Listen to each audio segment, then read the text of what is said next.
On l'appelle l'Everest de la voile. Le Vendée Globe s'élancera dimanche prochain du port des Sables-d'Olonne. Une course autour du monde en solitaire, sans escale, une épreuve humaine aux multiples dangers. Alors qu'est-ce qui pousse les navigateurs à se lancer dans pareille aventure? On va essayer de répondre à cette question avec vous, Alessandro Di Benedetto. Merci d'être avec nous en direct des Sables-d'Olonne. Alessandro Di Benedetto, vous êtes navigateur franco-italien. Vous avez pris part à la dernière édition du Vendée Globe. Bonsoir. En 2012-2013. Alors participer à cette course, est-ce que c'est un peu le Graal des navigateurs? Oui, un peu, c'est ça, ce que vous dites. On peut venir de parcours différents, avoir fait de l'optimiste ou des aventures, comme j'avais fait, traverser un catamaran de sport. Et à la fin, tous ces skippers arrivent avec des moyens différents sur ce que vous avez appelé l'Everest de la voile, l'Everest des mers. Et il y a des bateaux qui sont différents, des projets différents, des aventures différentes, des budgets différents. Et c'est ça qui fait la beauté de cette course. Et on doit la grandeur du Vendée Globe, surtout, il ne faut pas oublier, au public. Et quel bilan vous tirez, vous, de votre participation au Vendée Globe en 2012-2013? Est-ce que vous avez appris beaucoup sur vous-même, par exemple? Mais oui, c'était une aventure extraordinaire. Quand on part d'ici, de Port-Olona, derrière moi, au Sables-d'Olonne, il y a plus de 300 000 personnes qui sont là pour tous les skippers.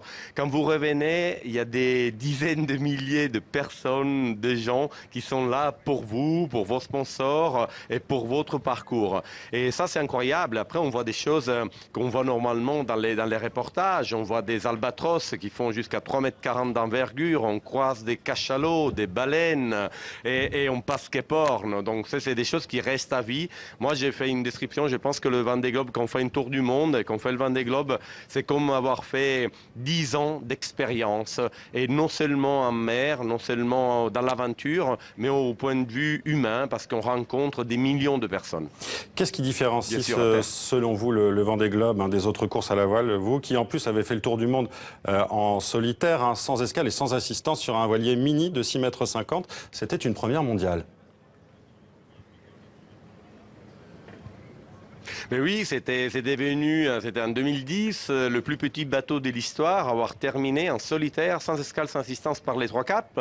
Et les règles, c'est des règles simples. C'est ça qui fait cette magie, cette grandeur, la difficulté aussi du Vendée Globe. C'est que c'est une course, donc il faut arriver premier, ou en tout cas terminer, parce que c'est ça, il ne faut pas l'oublier.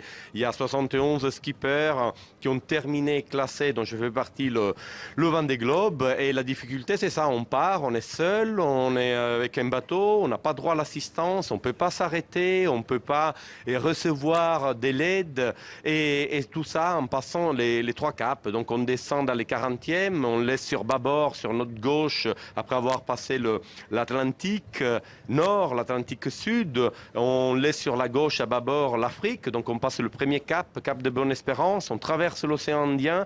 En faisant ça, on commence à circumnavigation du continent antarctique, donc en passant parfois au milieu des icebergs, et on passe au sud de l'Australie, sud de la Tasmanie, sud de la Nouvelle-Zélande, on traverse un océan, le Pacifique, qui fait 1/3 de notre planète environ, et on se retrouve devant un monstre, on va dire, au point de vue aventure, Cape Horn, et il faut le passer, et là c'est pas fini, parce qu'encore il y a environ 11 000 km, environ 6 000 milles à faire pour revenir à bon port au Sables-d'Olonne. Et tout ça, ça fait qu'il y a plus de personnes qui sont parties dans l'espace et sont revenues que de personnes qui ont terminé le Vendée Globe. Alors on parle de l'enfer du Vendée Globe. Quelles sont les qualités que doit posséder selon vous un navigateur pour boucler ce tour du monde en environ 3 mois?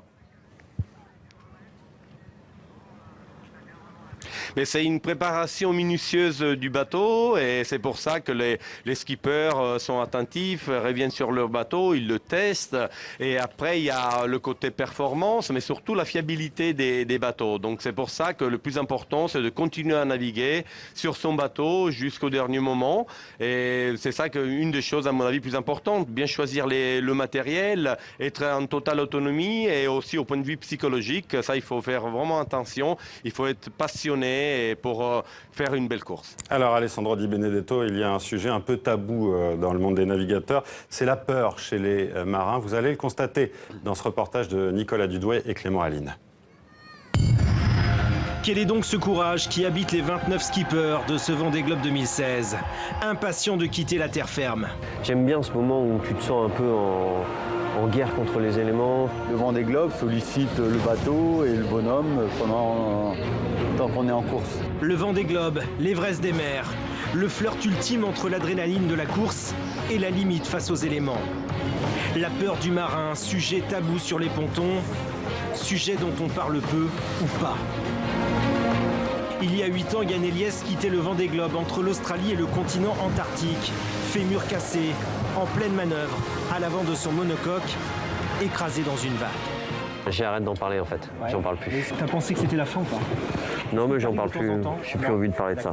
Un peu d'agacement sur une question qui revient sans cesse de la part des journalistes et probablement dans le mental du skipper. Il y a aussi beaucoup de superstitions à quelques jours de son départ.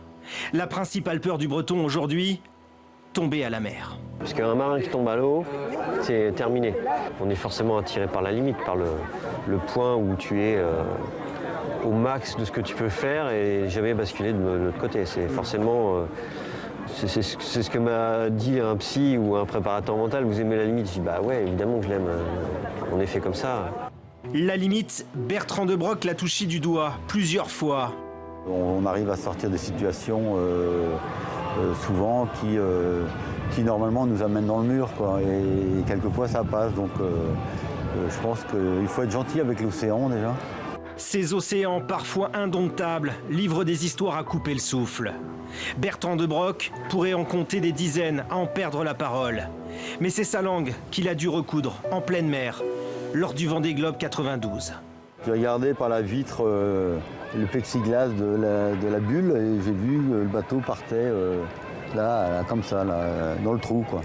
Dans le trou, des vagues, ouais, 15 mètres, au moins 15 mètres. Ils appellent ça une mer totale. C'était l'accident. Et donc après j'ai compris que voilà, il fallait pas trop jouer. Je sais jusqu'où je peux aller, jusqu'où je peux pousser le bateau, de faire de la moyenne, mais pas aller n'importe où, n'importe comment, quoi. Faire face à l'urgence par gros temps, c'est savoir gérer son stress et son physique. Une question majeure pour Stéphane Elliott, préparateur du skipper Jérémy Bayou. Pour lui, soumettre les marins au facteur épuisement avant la course, c'est leur apprendre à contrôler leurs angoisses.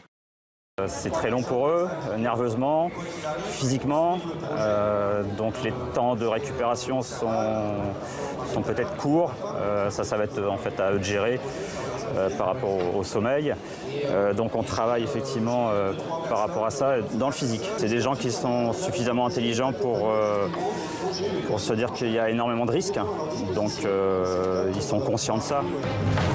Partir pour ces marins, c'est avoir la volonté de revenir, surtout de terminer le Vendée Globe. S'engager dans ce défi XXL, c'est aussi savoir que dans ce type d'aventure, le risque zéro n'existe pas. Alors, Alessandro Di Benedetto, vous allez être le team manager de l'équipe de Bertrand de Broc. Vous allez donc participer à ce Vendée Globe cette année, mais depuis la Terre. Est-ce que vous évoquez cette question, cette gestion de la peur avec Bertrand de Broc ? De temps en temps, on en parle et c'est vrai, je suis d'accord que la peur, moi, je la cache pas. Je pense qu'il faut avoir peur, même dans chaque projet. Ça, c'est mon avis personnel, bien sûr. Et à chaque projet, avant de partir. Ça, c'est parce que j'ai fait un exemple dans le Tour du Monde en 650, mais aussi avant mon Vendée Globe. Et de temps en temps, on en parle aussi avec d'autres marins, avec Bertrand. Donc, moi, je disais que je me faisais peur du projet pour essayer de ressoudre en mer tout ce qui peut se passer. Donc avoir peur même dans la préparation, ça permet d'évoquer des situations et donc de préparer une caisse outils, des instruments, des pièces pour réparer en plus, ce qu'on appelle des pièces en spare, donc en plus, pour faire face aux différentes situations, voire une réparation composite, en carbone, etc. Et je pense que la peur peut aider un marin et aller au-delà de ses limites, parce qu'il y a une adrénaline naturelle qui se crée, et ça permet aussi de ne pas transformer une situation dangereuse en panique. C'est surtout le panique qu'il faut éviter, mais pas la peur. Alors on dit aussi que beaucoup de navigateurs craignent aussi de perdre leur bateau, de le laisser en mer. Est-ce que c'est vrai cela ? Ben oui, je pense que tout le monde, c'est concret, c'est une collision, une voie d'eau, et je pense que ça, il faut aller dans le basique, en course ou pas, ou même en croisière. Si on est sur quelque chose qui flotte, on aime bien que ça continue à flotter, donc déjà, il faut que les bateaux soient vraiment prêts, insubmersibles, et après qu'ils soient sûrs, qui permet donc de revenir, de réparer, de faire un tour. Mais c'est vrai que vous avez parlé un peu dans le reportage aussi de cette peur de tomber à l'eau.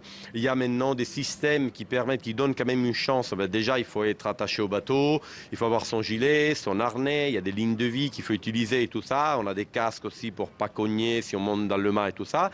Et il y a aussi, quand on navigue en solitaire, un système que tous les bateaux ont. C'est un système qui permet, c'est un système relié à une commande autopilote avec un système, une sorte de onde, un système radio, des ondes radio qui permet, en cas ultime, donne une chance au skipper de remonter sur son bateau parce que le bateau il part au vent et donc il ralentit sa course et se met au vent. Ça c'est une dernière chance que le skipper peut avoir. Mais normalement l'idéal c'est de ne pas tomber, donc tous les skippers font de sorte de ne pas tomber du bateau. Alors on l'a dit, Alessandro Di Benedetto, vous allez rester à terre pour cette édition du Vendée Globe. Est-ce que vous nourrissez un certain regret de ne pas être sur mer et de participer ?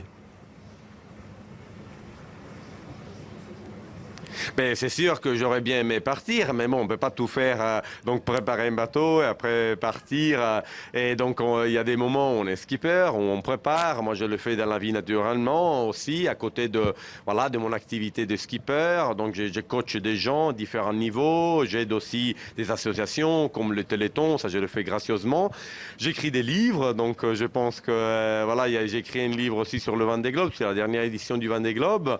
Et donc on ne peut pas tout faire en même temps. Et c'est une belle expérience aussi de préparer un team manager, donc cette fois pour MACSF, un projet comme le Vendée Globe, donc l'Everest des mers. Alors réponse rapide s'il vous plaît, pour cette édition 2016 du Vendée Globe, qui pourrait être le vainqueur selon vous ? Ah, ça c'est une belle question. Je pense que la course est ouverte. Il y a des bateaux, et pas seulement de dernière génération, qui peuvent faire un bon résultat. Ici, c'est que j'ai vu sur le ponton, je peux dire, parce qu'il ne faut pas oublier qu'il n'y a pas que le vainqueur. Un Vendée Globe, je pense pouvoir partager ça avec le grand public, avec plein de monde. Il faut le terminer. Et c'est ça, il faut ramener son bateau. Je pense que c'est la chose plus importante pour un marin qui est attaché à la vie, son bateau. Donc déjà, pour moi, un bon marin, c'est un marin qui ramène son bateau. Je pense que là, tous les bateaux peuvent faire le tour, les 29 bateaux qui sont derrière moi. Après, c'est une course, donc ça dépendra de comment le bateau va être géré en mer. Et il y a sûrement des favoris, mais il y en a plein de favoris. Merci Alessandro Di Benedetto d'avoir été en direct avec nous depuis les Sables d'Olonne. Je rappelle que vous avez signé ce livre, Mon aventure sur l'Everest de la voile, le Vendée Globe.